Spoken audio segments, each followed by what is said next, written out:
I need to plug in my mic. What is going on, guys? Welcome back to the Gridiron Podcast, episode 11. We're already at episode 11, Nick. This is crazy. Today, pretty much the same first couple weeks. We're just going to do the week 3 quick recap over a couple of the big games.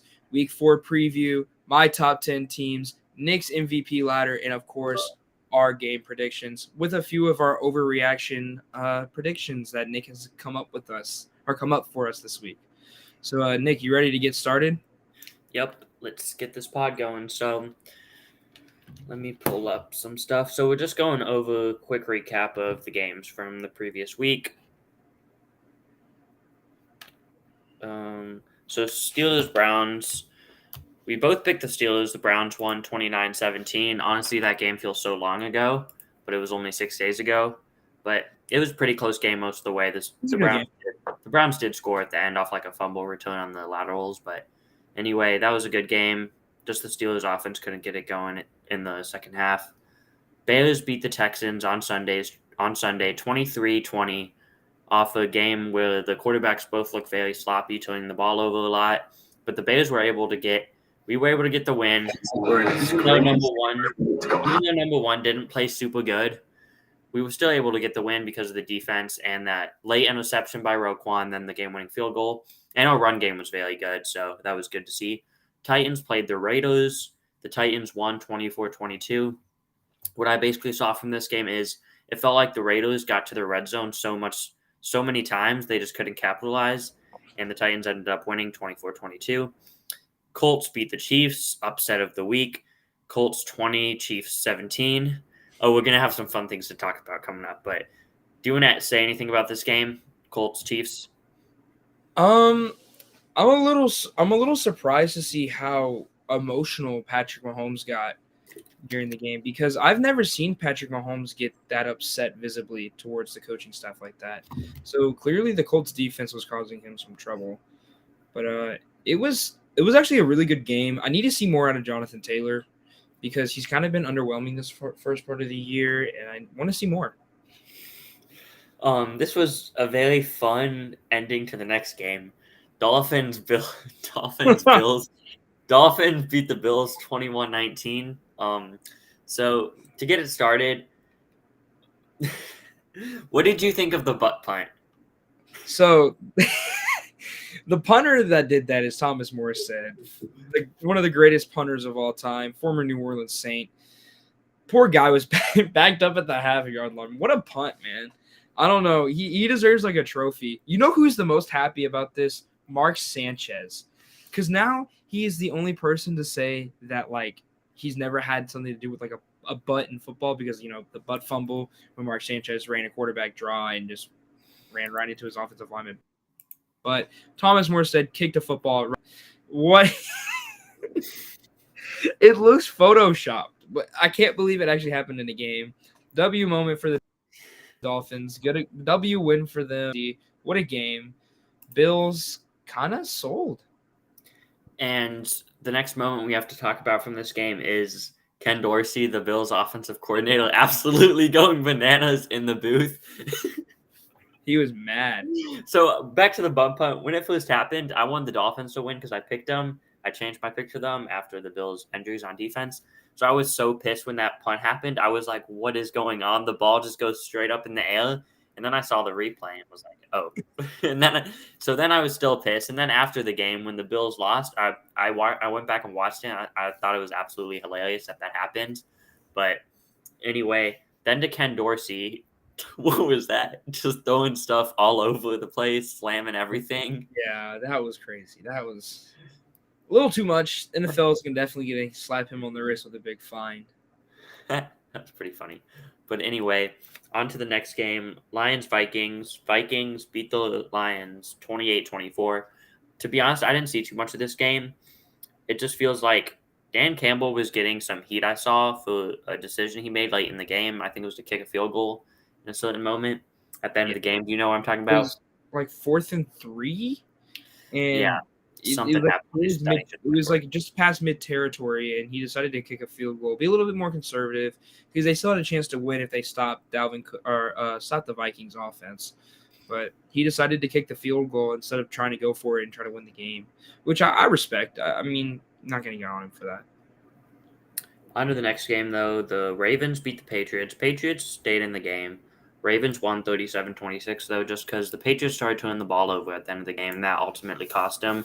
But how about Lamar Jackson? He just had an absolutely fantastic game. We're going to talk about him a little bit later in this podcast. But anything you want to say about that game? Really good game. Lamar Jackson looks scary good. And then on to the next game. Bengals beat the Jets by 15, 27-12. This game was just felt like the Bengals controlled it from the beginning to the end. I was surprised it was actually this much of a gap. I thought it was going to be a closer game than this. I thought the Jets had a chance at covering the 6 or 6.5 point spread or whatever it was. But anyway, that game, Bengals look like they're getting back on track.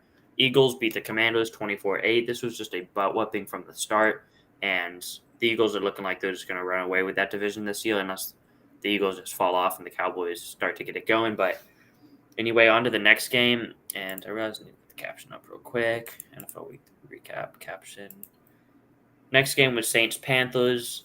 Panthers 22-14. I believe the Panthers were up 22-0, were they?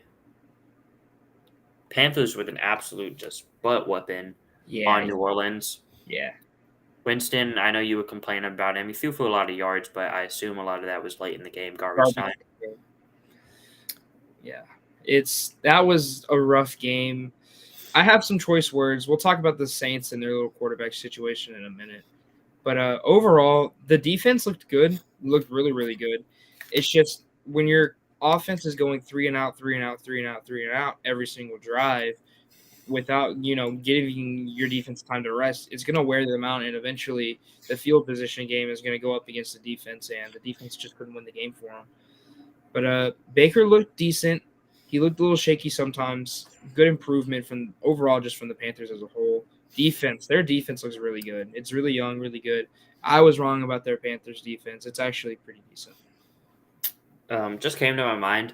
I don't know if I should have showed that butt pump picture because don't know the exact regulations, but is that a potential copyright? Nah, it's okay. It was fun. On to the next one, Jaguars-Chargers. Jaguars 38-10. Yeah, just Justin Herbert played hurt, but he had that fantastic throw, like 60 yards in the air down the field across his body. That was an amazing throw, but the Jaguars just absolutely dominated this game from start to finish, and Trevor Lawrence looking good. Jaguars looking like they're maybe going to be a very good team this year. So let's see. Peterson. Rams, Cardinals, 2012. This was one of the games that was just The Rams kind of controlled it the whole way through. Nothing really to say much about that game, but Cardinals struggling really is what I have to say. Falcons beat the Seahawks 27-23. Close game. Falcons just ended up winning in the end. So anything you would say about that game? Not really. Those teams are both really, really bad at football. Okay. On to Packers-Buccaneers, 14-12. Speaking of offenses that just couldn't do much, both offenses looked not good at all. Packers, I guess, a little bit better than the Bucs, but the Bucs just couldn't get anything going. But they did have the top 3 receivers out. Yep. But till the end, they got that last drive touchdown. Then they got the penalty. So the 2-point try was from the 7 instead of the 2.5 or whatever. Yep. And they ended up not getting it, and then they went for an onside kick and didn't get that either. So Packers beat the Bucs 14-12. Unless they play in the playoffs, it's the last time we'll see Rodgers and Brady play, likely in the regular season. So that wasn't the best way to end it, but it is what it is. 49ers-Broncos, a game that gets so much hate, but I thought it was so enjoyable to watch. Just chilling back, watching so many good punts inside the 1-yard line, watching good defenses go back and forth, watching funny moments like whatever happened with the Jimmy Garoppolo Daniel Orlovsky play. Oh my gosh. Stepping out of the back of the end zone, then slinging it. And then threw a pick. The funny thing is, I was so interested in him stepping out of the back of the end zone till I didn't even know till the next day that he threw a pick on that play, and I was watching the whole game. Yeah, that was a bad throw. Well, it was a good pick by Bradley Chubb, too. Kind of mossed on the guy. But what a situation. There was just so many bloopers in week 3 this week. It was just funny. So many funny moments. What a week. But anyway, on to the next game. I was just very confused. I saw an Adam Schefter tweet right now. It said 61 for 99, and I was so absolutely confused. And then, Aaron Judge, 61 homers. Oh, he got it? 61. He needs 62 for the record or something. Yeah, he tied it, though. Huh. Well, he's one short of tying, I think. But anyway, on to the Monday night game, Cowboys-Giants. What a fourth quarter from the Cowboys. They win 23-16 after Cooper Rush. Amazing fourth quarter for that Cowboys offense. They just got things clicking at the right time, and the Giants, Daniel Jones running for his life, actually played decent during the game, and the receivers and O-line absolutely did not play good at all. I don't know how much you watched of this game. I watched most of it. I was at work, and then I came back, and I watched it. I watched the replays of it. The Cowboys, interesting what Jerry Jones was saying this past week about his little quarterback controversy. I don't know if I necessarily disagree with him. And we'll talk a little bit more about that later. But Cooper Rush looks really good. CeeDee Lamb, I need to see more out of CeeDee Lamb because CeeDee Lamb looked good that game towards the back half of it. But I need to see more of that. I need to see him become the number one receiver that the Cowboys drafted him for. I need to see that more often. I think he's the number one receiver. I think he needs to become that elite top 10 takeover receiver, which I think he definitely has the talent to be. Yeah, I agree. But before we get on to our next segment, we got to point out the merch. We rocking the merch. Gridiron Talk Zone merch. Us and some of our friends got these shirts. I had a big bill to pay for them, so we got the gray. We got the gray. Do you think it's gray or white? It looks white. I think it's gray. It's gray with black spots on it. Yep, it's nice shirts. We got the merch though, so. But anyway, on to the next segment. We got the overreaction or not overreaction segment. This and the picks are probably my two favorite segments of the show, to be honest. Just because we get the most debates in them. And we're about to debate a lot today. So first statement is that the Cowboys have a quarterback controversy. This is not something I thought we would be saying. I'm gonna let Graham go first, actually, for this one. Okay, so does the Cowboys have a quarterback controversy? Yes. I genuinely think this team has a little bit of controversy. I think if Cooper Rush wins out before Dak Prescott gets back either next week or whenever he comes back in general, the Cowboys need to have a serious look at their offense and think back from the end of last year and from week 1 this year when he played against the Bucs before he got hurt. They did not look good. Dak does not look good. The offense doesn't look good. The line seems to struggle when Dak is in the pocket. For some reason, Dak just has a bad mojo with the team. Zeke Elliott looked the best he looked all year on Monday night. He ran the ball good. He was a little bit more athletic, it looked like. He seemed a little bit more comfortable.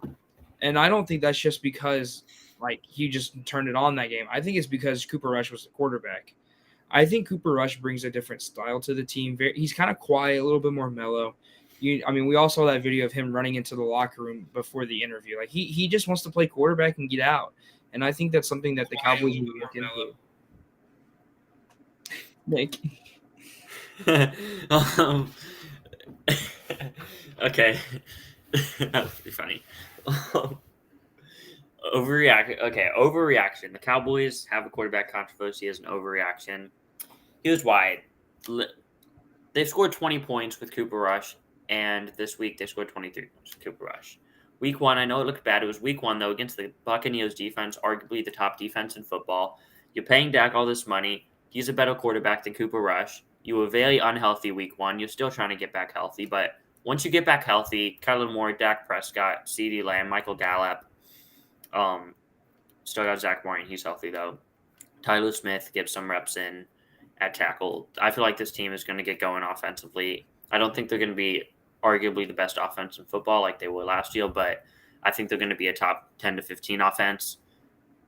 Not arguably the best offense in football, but a top 10 to 15 offense, and they're going to have a chance of getting a 6 or 7 seed in this conference. So I think Dak is clearly the quarterback here, and I think anything else wise is a little overreaction. So, but anyway, we can move on to the next segment. Oh, not the next segment. I'm rough today. The next statement: Bills are too Josh Allen dependent. So, are the Bills too Josh Allen dependent? What do you think? I'm gonna go with that is an overreaction. I don't think they are. I think that Josh Allen is a very large source of the Bills' offense due to the lack of the running game. I do kind of agree with that, but I don't think that they're too dependent on them. That defense is really, really good. That offense relies a lot on the Bills' defense maintaining the other team's offense. When that Bills' defense is going and they're containing, that Bills' offense goes crazy. We've seen it with the Rams week 1.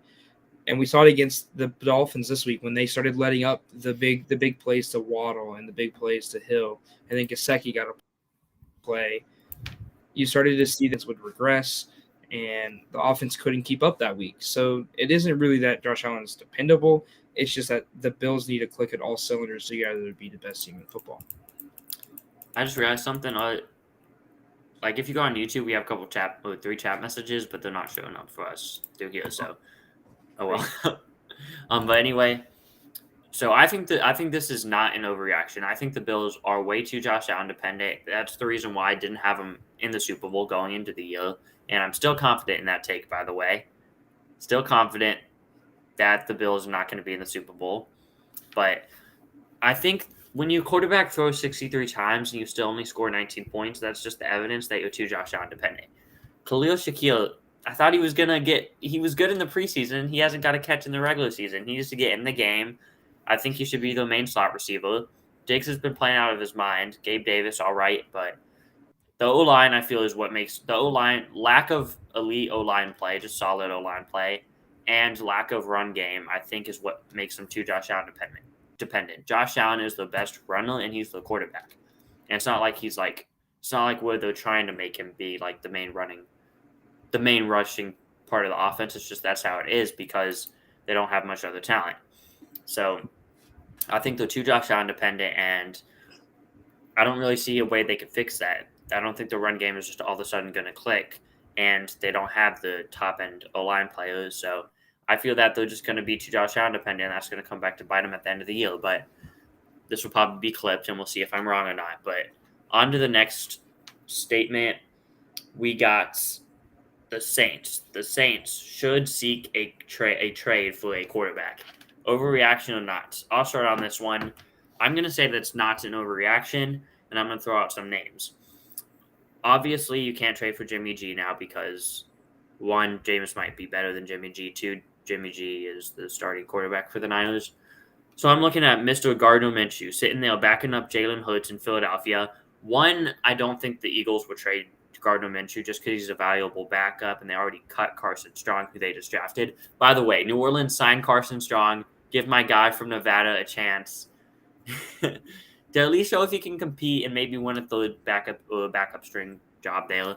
But anyway, I think that New Orleans should trade for Gardner Minshew. I think that's the quarterback who could maybe get them into that wild card conversation because they have roster talent. Just they lost Sean Payton, which I think. Why didn't people talk about that during the offseason? You're losing an elite head coach, and people just like, give it to Dennis Allen. It's nothing. Do you agree that was a kind of something that should have been more talked about? I think it was talked about. I just think people realized how good of a defensive coordinator he was, and they thought, oh, maybe he can, relegate the offense to, be its own self. And I don't really think it's worked out that well. So I think Gardner Minshew is a guy they should trade for. I don't think they're going to get Gardner Minshew or this guy I'm about to talk about, Tyler Huntley. I don't feel like the Ravens are going to trade him. And I feel like you don't want Tyler Huntley? No. Okay. Maybe you should trade. Maybe this wouldn't be a good trade, but maybe Trevor Siemian sitting there back he played for you last year and he's the backup on the Bears now. I don't think they're going to trade for someone, but I think they should trade for Gardner Minshew. So I'm going to say not an overreaction that these Saints should trade for a quarterback. So I'm going to say it's an overreaction but not for the reason you think. And it's not because Jameis Winston is the guy. I thought Jameis Winston was going to be good this year. I understand he has 4 fractures in his back, and he's banged up a little bit, but these first 3 weeks have been absolutely unacceptable. He looks bad, like really bad, like worse than Baker Mayfield bad. Let's see the PFF grade. It's bad. The amount of times his deep ball accuracy, I don't know what happened, but it is so off right now. Only 1 catch with Chris Olave that was more than 45 yards in these past 3 weeks. And the amount of attempts that we have thrown to Chris Olave to get those deep balls, just it's crazy to think how disappointing. PFF has Jameis Winston at 19, so that's not too low. But I don't think he's played like the 19th. I think he's played like the 25th or 28th. He is definitely the 32nd quarterback. I would take Davis Mills over him. By the way, Justin Fields has played. I don't think you can. Okay, I'm still taking Justin Fields over Winston. I am taking Justin Fields over Winston as well. Justin Fields hasn't looked too terrible. Justin Fields at least has the running part right now going for him. So Justin Fields has the running. Let me finish off with this. Why this is a overreaction. We have 2 quarterbacks sitting right now who are definitely better than Jameis Winston. Nick knows exactly where I'm going with this. Andy is already better than Jameis Winston. The experience, I think he has a more better short and middle accuracy. He does not have as much better than Jameis Winston. You can got agree. 2 guys you should trade for. Okay. And then finally, my guy, the best Saints play, one of the best utility players and one of my favorite Saints players, Taysom Hill. Guys, you have to remember this guy before he got hurt only lost to the Eagles when he was starting quarterback for the Saints after Drew Brees got hurt. And then he was hurt last year when they threw him out there. And he literally had a broken finger playing against one of the best teams of football by the Bills. And then he got picked apart by the Cowboys, but he was also hurt. I think Taysom Hill is still worthy of a starting quarterback job. Okay, speaking of Taysom Hill, we've had some communications with someone, Colter Harris, trying to tell us he could get Taysom Hill on our podcast. So, yeah. But anyway, 2 names. Look at the Indianapolis Colts. Sam Ehlinger played absolutely amazing in the preseason. Should you trade for Sam Ehlinger? No, I want Taysom. Sam Ehlinger could be the Colts' future franchise quarterback. I'm saying that right now. I could see it. I don't know. Like, one other guy on the Colts, Nick Foles. No. Is the Nick Foles run over? Let's move on. Does Nick Foles have anything left in him? That Super Bowl MVP? No, he does not. Move on. Let's move on to my top. We can get to Graham's top 10 teams. Graham loves his top 10 teams. Yes, I love my top 10 teams, and I don't love Nick Foles. Wow, I like Nick Foles. I love Nick Foles. Yeah? You like Nick Foles? He's trash. Nick Foles is good in 2018. This is why you're a Bears fan. I understand. No, Nick Foles is good in 2018. He took 2017 and 2018. Wasn't the best on the stretch for the Bears, but I still think he can. Okay, I don't think he can play like very good ball, but I think he can play better than Jameis Winston is right now. Let's just get that out of the way. Okay. But on to your top 10 teams. Starting at number 10, the Jags. How about them Jacksonville Jaguars? Blew out the Chargers by 28. Absolutely destroyed my Indianapolis Colts. I said my because I'm like the biggest supporter right now. In week 2, they won 24-0. I think they have the second point differential in football right now. Biggest point differential, only behind the Buffalo Bills. So they got that going for them. Jags rolling 2-1. You got them at number 10. Now you can take over your list. Let's do this. Yeah, so I have the Jags at number 10. 2 really, really dominated wins against 2 teams that we both had in the top 10 starting off the year. I'm just noticing I don't have the Chargers on here. Well, do you think the Chargers are a top 10 team? Yeah. You know what? No, not right now. I don't think so. I have the Chargers at like 12 on my power rankings. Actually, I'm going to have them at 11. Justin Herbert's still hurt. He did not look as good as he usually does. That defense looks a little shaky, especially when you're letting the Jaguars score that many points on you. That's so I'm gonna have him at 11. Vikings at 9. It was either gonna be the Lions or Vikings at the number 9. Whoever won that game. Vikings won barely, so I'm gonna give it the spot to the Vikings. Rams at 8. Kind of quietly just hanging out. They're not really much doing too many amazing things. Only week 1 was pretty rough. Other than that, they've just been doing their thing. Week 7, I have my MVP favorite, Lamar Jackson-led Ravens. Pay the man, please. Number 6, I got the Green Bay Packers. Aaron Rodgers does not look as good as he used to with now without Devontae Adams. That young wide receiving core, he's already lost his veteran of Sammy Watkins. Randall Cobb looks like a fossil himself. But they did squeak out a win against them. Thank you to their defense. I got the Dolphins at number 5, an impressive win over the Bills. I didn't move the Bills too far down, as we'll talk about them in a second, because I still think the Dolphins are actually a pretty good team. But I'm like tossing up about how I should have these two Florida teams at 4 and 5. Bucks did lose, close game. They were down their top 3 receivers. Tom Brady still needs to get adjusted post about to be wife divorce thing going on with him. He's got a lot of personal stuff going on right now, and I'm sure that's taking his mind off of the game. I can't imagine. But he did not have his top 3 receivers. He also has a banged up offensive line that still needs to gel well together. And I'm still going to keep them above the Dolphins. Number 3, I've got the Kansas City Chiefs. Tough loss. Whoa. Tough loss to the Indianapolis Colts. I still think the Colts are a good team, but I'm going to go ahead and keep the Chiefs at number 3. Moving on to my number 2. Come on, what's the graphics guy doing right now? Yeah, what's going on? Come on, graphics guy. What's going on? Number 2, I have the Buffalo Bills. I don't know. They kind of crumbled at the end. It was like they started showing their cards, and the Dolphins just put down the right package, and they won. Bills are still one of the best teams in football. I still think they are the best team in football, but since they lost and they're not undefeated, I have to put,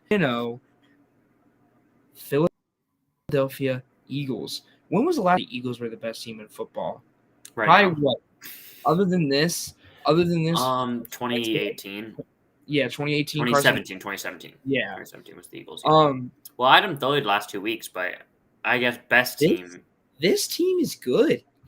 I'm surprised. We both had them as our number 1 seeds. We're not surprised. Stop saying we're surprised. We had them as the 1 seed. I'm surprised a little bit. I had them as the 1 seed. I do have them as the 1 seed, but I didn't think they would click this fast. I thought maybe A.J. Brown and Jalen Hurts would struggle a little bit, but no, they've clicked on really well. Devontae Smith, so much for being called too skinny and too thin to play in the NFL. He looks really good. The defense looks good. Stud. But yeah, that's my top 10. I mean, Jaguars at 10 could be a little high. Not having the Chargers on there might be a little surprising for some people. But as you can tell, I mean, I had the Lions in the top 10 last week, so this top 10 teams is very it's fluctuating for you. I feel like the Colts or the Bengals should be 10 in my opinion, but I can see the Jags for the way they've been playing. If you want to check out my opinion on this stuff, go check out my power rankings. I just posted them yesterday. My top 10 is a little better than his, though. No. But yeah, we can move on to the next segment, which is now it's time to talk about my MVP ladder. So pull that up real quick. We got some comments that I'm reading from YouTube. Sebastian says Lamar MVP. Noah says W podcast. Jaden says GridironTalkZone's official TikTok manager in the chat. And then Jaden also says Fost. Wow. We're growing. We got people saying Fost. Wow.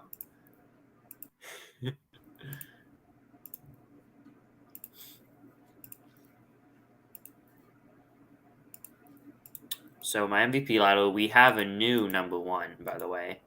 And what am I doing? What am I doing with this graphic? We have a new number 1. Ever since the beginning of the year, I have had Mr. Josh Allen number 1. You see, preseason, Josh Allen was my MVP pick. After week 1 and week 2, Josh Allen was my MVP pick. But right now, Lamar Jackson has been balling. Lamar Jackson has 10 touchdowns and 2 interceptions. That's not including rushing touchdowns. So Lamar Jackson has been absolutely playing out of his mind early in the year. The Ravens offense, without good receivers and with J.K. Dobbins just coming back, looks like amazing. And I did not expect Lamar to look this good right now, but he's already not too far off from his touchdown total last year, which I think was 15 or so. So that's crazy. Lamar is on an historic pace. Yeah, he's crazy. He's going crazy. And I think he's the clear MVP right now, in my opinion. I think there's a gap between 1 and 2. 2 and 3, very close, neck and neck. I got Jalen Hurts, Josh Allen. Separator is kind of the Eagles are 3 and 1, and Josh Allen had a very poor game week 3 after a very good opening 2 weeks. Josh Allen, according to PFF, had 6 turnover-worthy plays in one game, which was last week. I think that was the most of his career. And I just thought throwing the ball 63 times and putting up 19 points and just overall the turnover-worthy plays and the loss, that kind of goes a little bit on Allen for me. So Josh Allen still definitely in the running. It's only 3 weeks in. He's at number 3. As you can see, he was 1 the previous 3 times we did this. So I got Josh Allen at number 3. So want to say anything about my MVP ladder?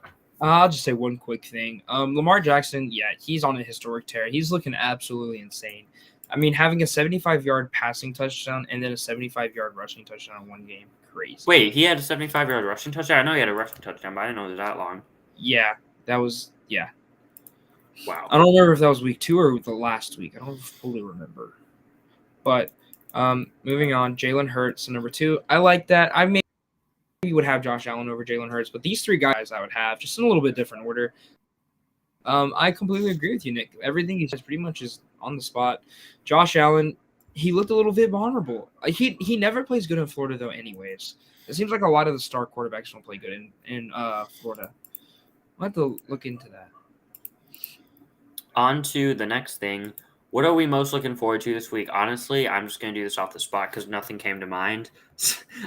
We forgot to talk about this, Graham. So I know what I'm looking forward to. I'll start off. Okay. I'm looking forward to see the New Orleans Saints' black alternate helmets. Okay. So we saw the New York Giants helmets this Monday night. I love those alternate uniforms. I love those alternate helmets. This week, I think we're gonna see the Cincinnati Bengals all white tomorrow night.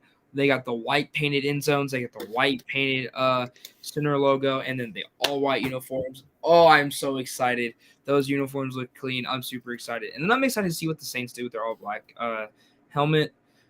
I'm a big guy into the jersey things. I like to have a clean jersey, a clean look out in the field. I think that makes any NFL player look just that much better. I'm excited to see helmets too.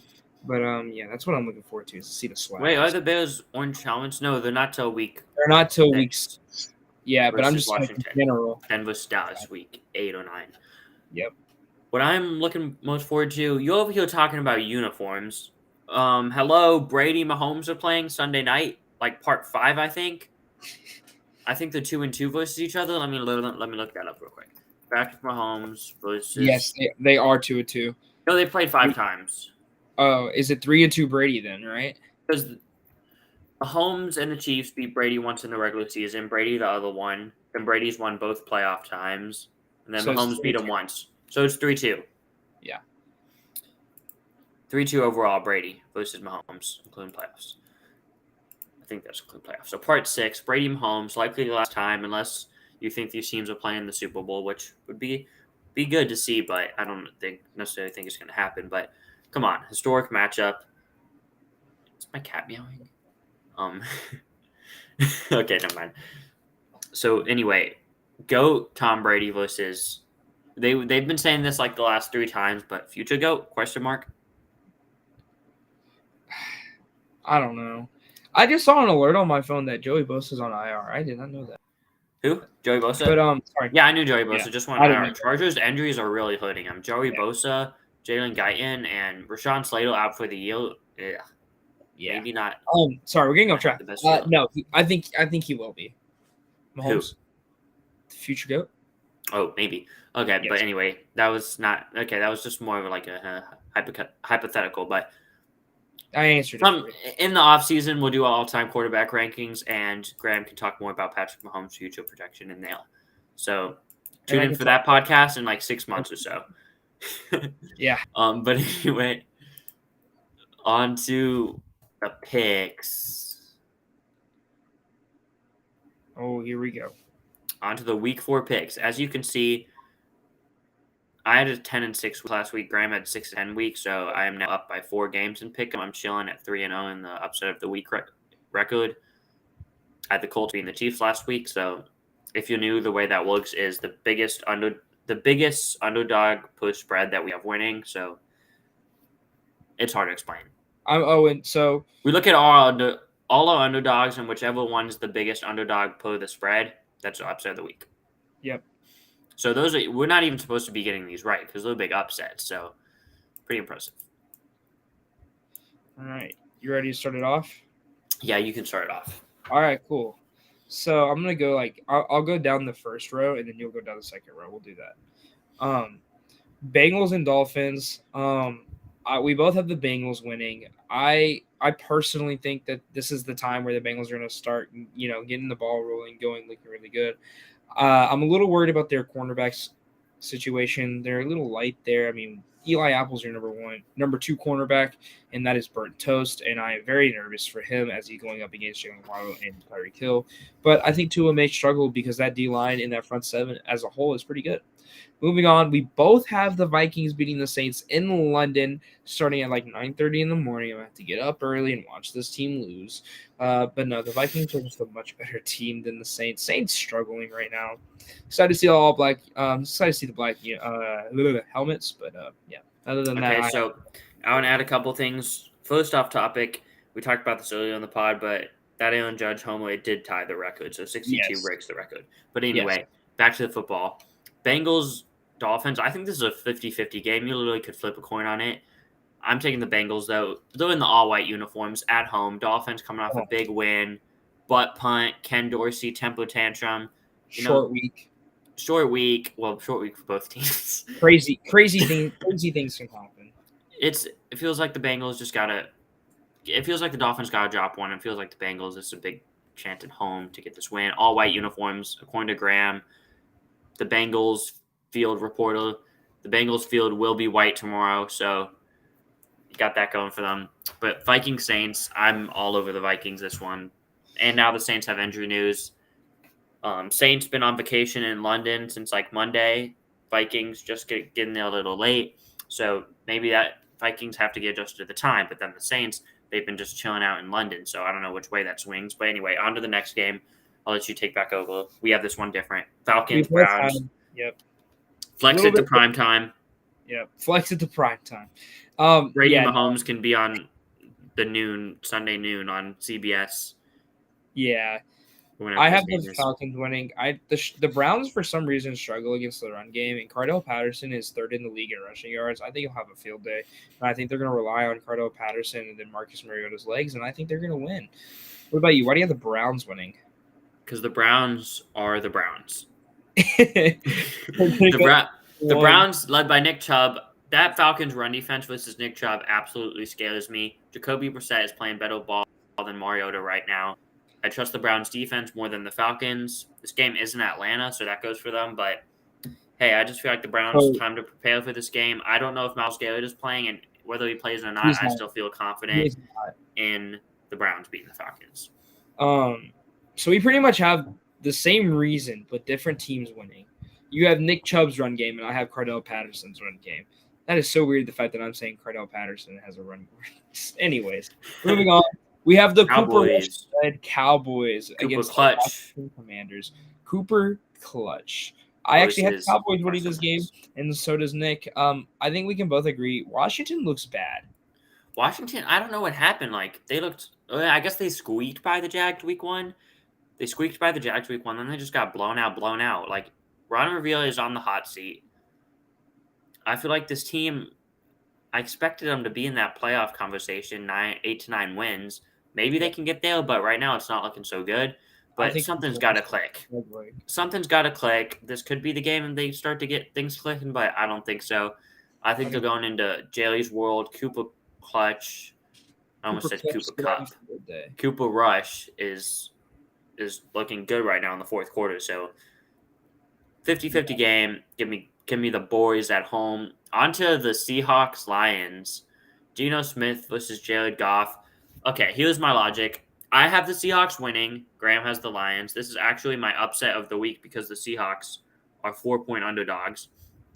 Only reason why I'm picking Seattle is because DeAndre Swift is like 99% out of this game. Amon-Ra St. Brown is like 95% out of this game. If both of them are out, which it looks like they will be, I'm taking the Seahawks because I think the offense, in the words of Graham, could probably get a little bit stale. But I feel like the Seahawks, I'm not confident in this game at all, but just due to Lions' injuries, I got to lean Seahawks in this game. But if somehow St. Brown or Swift plays, I'm changing my pick to the Lions, but it doesn't look like they will, so I got the Seahawks beating the Lions. I have the Lions beating the Seahawks. I think Jamal Williams is going to have a good game. He's a really good compliment to DeAndre Swift. You give him give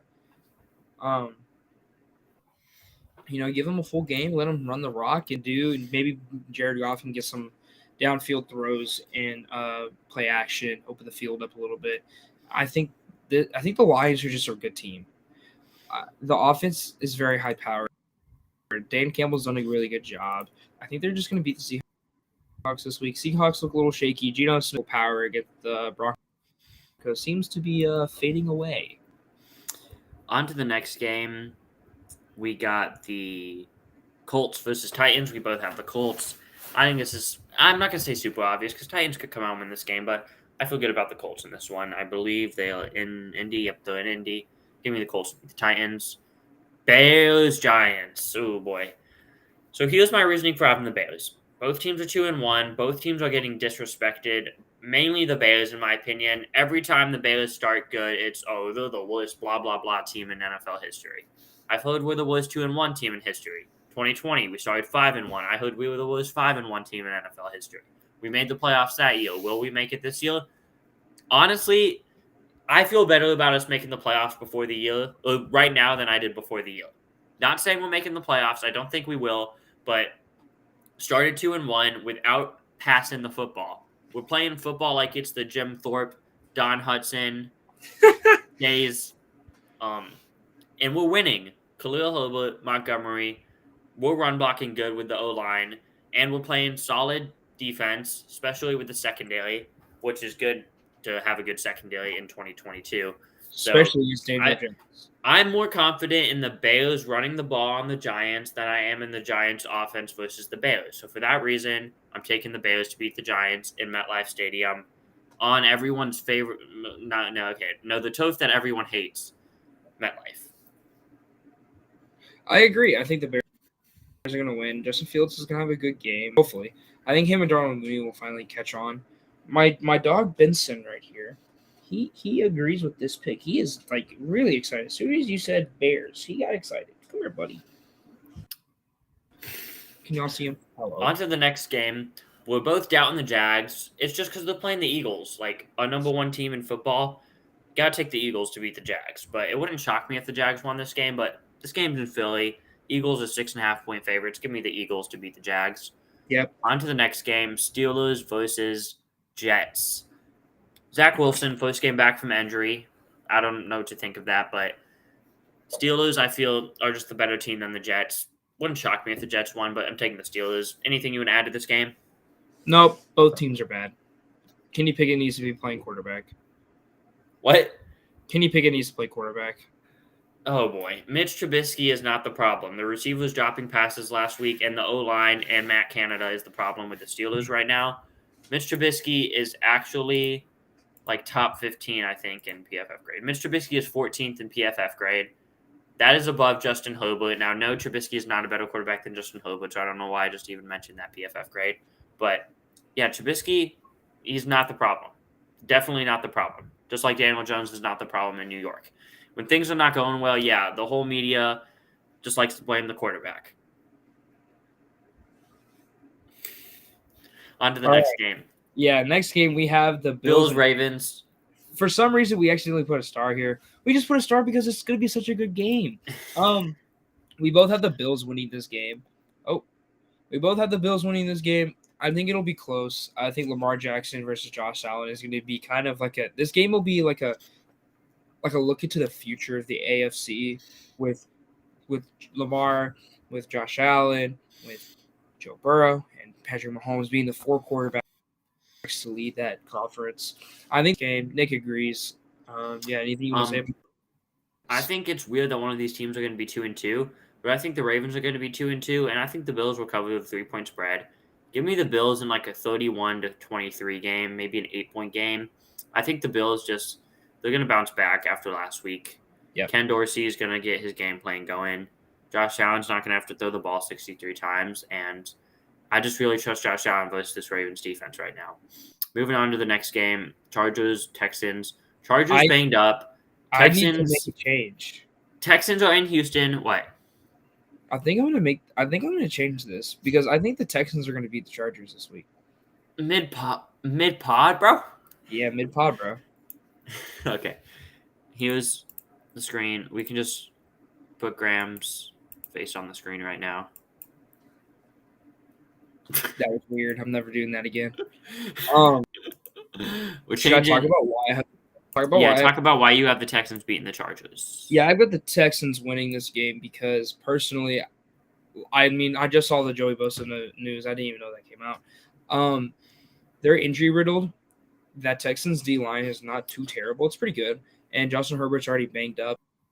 And if the Texans defensive line can get to it, a lot of trouble. Mike Williams and Keenan Allen have definitely knows Keenan Allen's hurt, but he has no help, and I think for some reason the Texans won last year against them at Houston, and I think the Texans will do the same thing. I think Davis Mills will have a good game. Their secondary is a little shaky. Brandon Cooks is going to go off hopefully, and I like the trade for OJ Howard for the Texans, or the sign. He's looked really, really good for the Texans as a good tight end number 1, and I think Davis Mills and him have a good connection. I think they'll have a good game. I just think the Texans will win this game. Sorry, mid pod change. I'm gonna go with that. So you have the Texans beating the Chargers. Make sure to change it in picks right now, so you don't forget. I'm doing it right now. Pick them. Change your pick from the Chargers to the Texans. On to the next game. Another one we're different on. This one we didn't have to change mid pod though.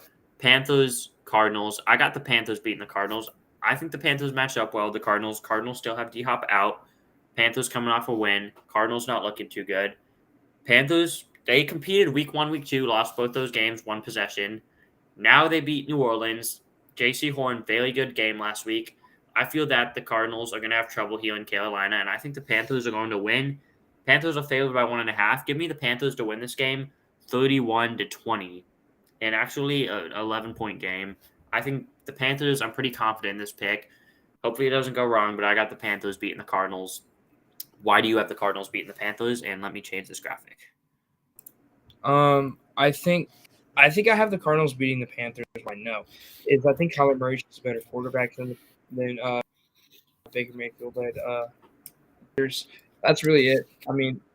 The rosters to me are similar. I just think Kyler Murray's a better quarterback, so I'm gonna go with the Cardinals. I know it's a little bit different. I know the Cardinals struggle against Carolina, especially in Carolina, but I like Kyler. I like him more than Baker. Okay, here's probably the Aaron Rodgers, Brian Hoyer Bowl, because it looks like, Mac Jones is going to be out, but we'll see. Packers, I'm pretty confident in them beating the Pats, especially with Mac Jones out, likely. So anything you want to add to this game in Lambeau Field? Not really. On to the Raiders. The Raiders Broncos. We got the Raiders playing the Broncos. We both have the Raiders 0-3, Broncos 2-1, and the Raiders beating the Broncos. I feel like the Raiders, they've got to get a win. Like, they're just costly turnovers, not executing in the red zone, late game miscues, and they're losing. Broncos, on the other hand, ugly wins over pretty losses, so that's why the Broncos are a better team than the Raiders right now. But the Broncos haven't looked the most impressive, and I feel like the Raiders are just going to win this game. It's in Las Vegas. Give me the Raiders to beat the Broncos, and the Raiders are actually favored to beat the Broncos. So, the Raiders, I agree. On to the next one. Chiefs versus Buccaneers. the Brady Mahomes Bowl. I got the Chiefs beating the Bucks. This is Sunday Night Football. I think it's going to be a good game. Give me the Chiefs like 23-21 or something. Yeah, I agree. It all depends on for the Bucks. Okay. I think they win the game, but no matter what, if the Bucks it'll make it closer. On to the NFC Championship rematch, Rams-Niners. Niners, give me Niner gang all day to beat the Rams. The Niners just have the Rams number outside of the championship game. Jimmy Garoppolo, Shanahan, Deebo Samuel, Kittle, Ayuk, and company, I feel are going to have a very good game on offense this week versus the Rams. I think Ayuk is a guy to watch out for against the Niners' number 2 corner. And I really like the 49ers. But no, the 49ers and Ayuk against the Rams' number 2 corner. I just really like the 49ers this week. Give me the Niners. I'm a little shocked you have the Rams, so explain yourself. I have the Rams winning this game because I think Jimmy G's going to have that one game of the year where he just absolutely poops the bed. And I think that'll just be this game where he doesn't look like his normal mediocre. I feel like last week was the poop the bed game. Nah, I think this will be the week. Okay, so anyway, that's our picks. Let's see how we do this week. I felt like I was pretty confident on most of these picks this week, but hopefully I come out of this with a good record. I like my change. Texans and Chargers change. I like that change. I think that'll work out well. I think the Chargers injuries. Texans could definitely win at home, but we'll see. I'm still taking the Chargers to beat the Texans. Just hard to see the Chargers 1-3. But anyway, that's going to do it for the podcast. Let's get the screen with both of us. Hope you guys enjoyed the podcast. Let's get back in our regular spots.